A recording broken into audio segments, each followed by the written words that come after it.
Hey guys, Katie Taylor here at scrappinkaty.com, where I show you how to preserve your family's memories through the art of scrapbooking. For today's video, I am sharing a scrapbooking idea which takes July at a glance using the Scraptember prompt for September 5th, which is a sketch. For today's Scraptember, we are working with a sketch. And I thought that I would pull out the Crisp Air collection from Close to My Heart. I know it's real fallish for the photos that I'm going to be using. I've pulled out my persnickety box for July, and I just pulled out 3 random photos. One-page layouts are really good for just random photos that you don't have a whole lot of, and this is the case here. And I just thought that Crisp Air, even though these were in the middle of July in Texas, I thought that the colors just really worked well with these photos. So that's what I'm going to be using. And you can see here, I also have some mix-ins. I have some scraps left over. So I'm going to clear my desk and then we can get started on the sketch. So I mentioned wanting to use the same colors that are in the photo. So I've pulled out some complementary inks and I'm going to use the back of my Versamat to stamp some of the images from the Crisp Air scrapbooking stamp set and thin cut. I love the stamp set because it has a built-in texture to the stamp images. And this leaf I am using the Sapphire ink.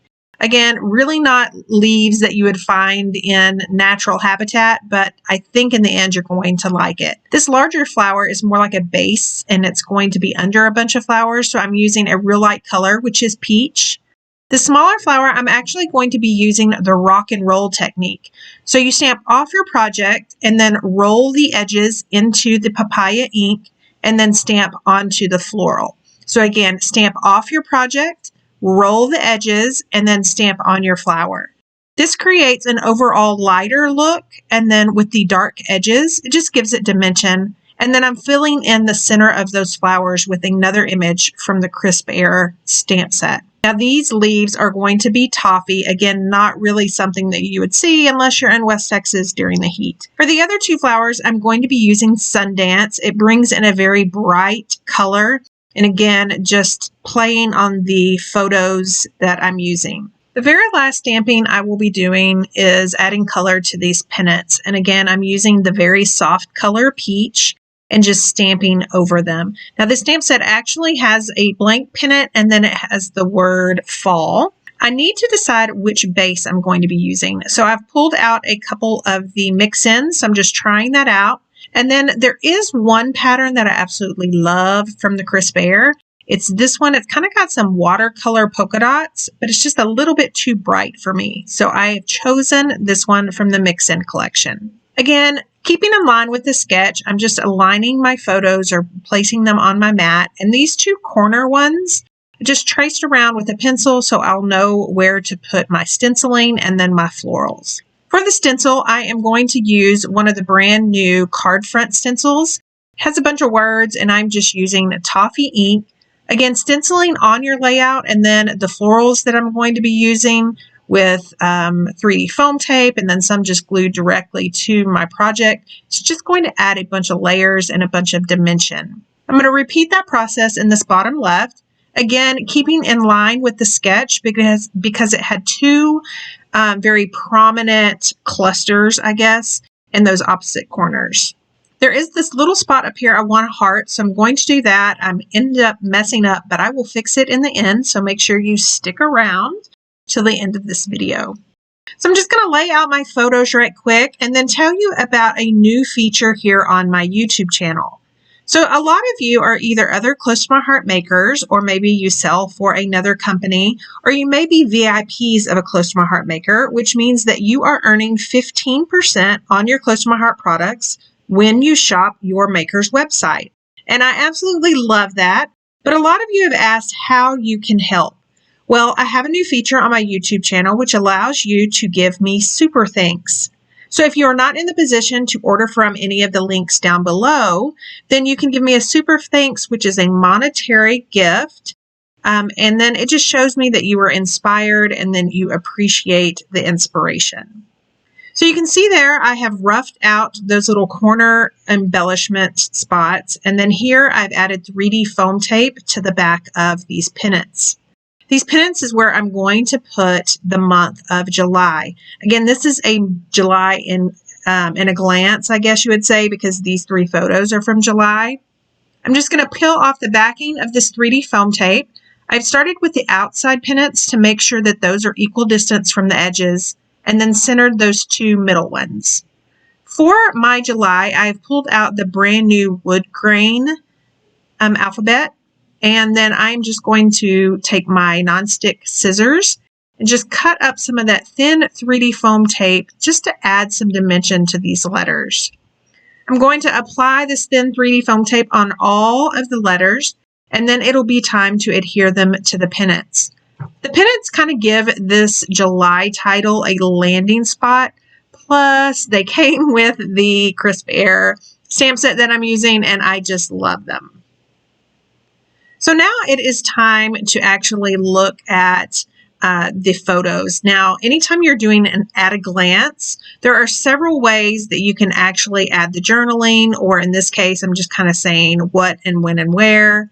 So I've pulled out the same wood grain numbers, and I am just going to add some adhesive to the back of these and adhere them in the lower left corner of the photos. Because I am gluing directly onto my photo, I want to make sure that I have an acid and lignin-free adhesive. So I am just taking the tape runner from close to my heart and adding adhesive to the back of those numbers.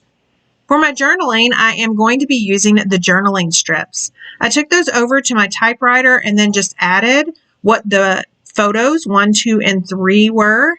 And just to make them pop, I'm adding some sapphire ink around those, and then I will glue them down onto this bottom right square.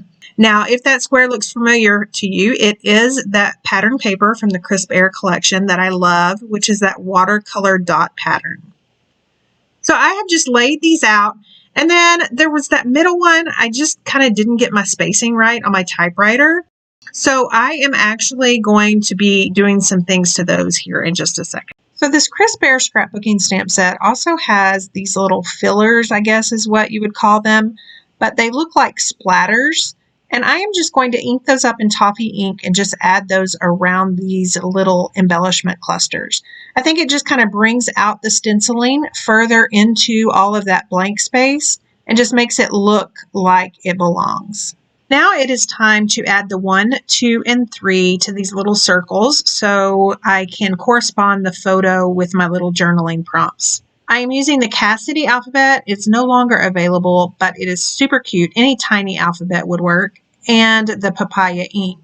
So to remedy that middle one not being centered, I am taking the embroidered borders, and I'm actually adding just a stitched line stamped in sapphire ink under each one of those little journaling prompts. It's going to make it appear to be centered and all nice and neat when it really isn't. So now I'm going to take those numbers and take off the backing of some of these little tiny foam circles, and then that will allow me to add some dimension to these numbers and then just apply them directly onto that square piece of paper right by each journaling prompt that corresponds to the photo. I am distressing it with ink using that mini blending tool and some sapphire ink. Again, just to kind of make it pop. The reason I chose sapphire ink is it matches the journaling strips, and it's also a contrasting color to the number ink that I used, which is the papaya. So I'm going to get that glued down, and then we are going to work on one last thing of this layout, which is that little mess up that happened on the stenciling. So you can see in that top right corner that stenciling goes all the way to the edge, and I didn't want that. So I just tore my piece of paper, and I'm going to repeat the process down by this bottom little grouping of stamp. And then I'm going to take a couple of zip strips and see which one looks better from behind those little peekaboo spots, I guess you would say. I end up going with this little toffee polka dot pattern. It is from the Mix-In collection that I used. And I'm just cutting strips, turning it over on the back side, and then using liquid adhesive to get those adhered down. And you'll see once I flip the layout over, just what a difference it makes to this layout. Now for those little folds that I tore, you could leave them as is. You could even add some 3D foam tape behind them to add even more dimension. but I'm just using some liquid adhesive just to tack down the little edges so the fold will still have some dimension to it. Here are some still shots of that layout, as well as some close-ups of the stamped flowers and the stenciling. Don't forget, I'll leave links down below, and if you aren't in a position to order from those links, you can always add a monetary gift by hitting the Super Thanks button if you were inspired. Don't forget, if you like this video, hit the like button and leave a comment. It helps YouTube show you more of the same, and it helps my video out in the process. And if you aren't already a subscriber, hit that subscribe button and sign up for notifications so you won't miss another crafty video. I will leave a link down below to the Scraptember playlist. Although I'm behind in posting my videos and my artwork, there are tons of others who've been playing along all month, and by clicking on that playlist, you'll be able to watch their videos and be inspired. Now for the fun part. The creative design team that I am a part of, we have opened back up our 31 days of Christmas cards. This is our third year doing this, and now you can register and find out what it's all about. You will have 31 days of Christmas card inspiration that you can either recreate using the same products that we used or products that you have on hand using the techniques that we demonstrated. Right now is the early bird special. You can register for $31.95. I'll leave a link down below. Don't forget to use the promo code when registering. See you on the Facebook group.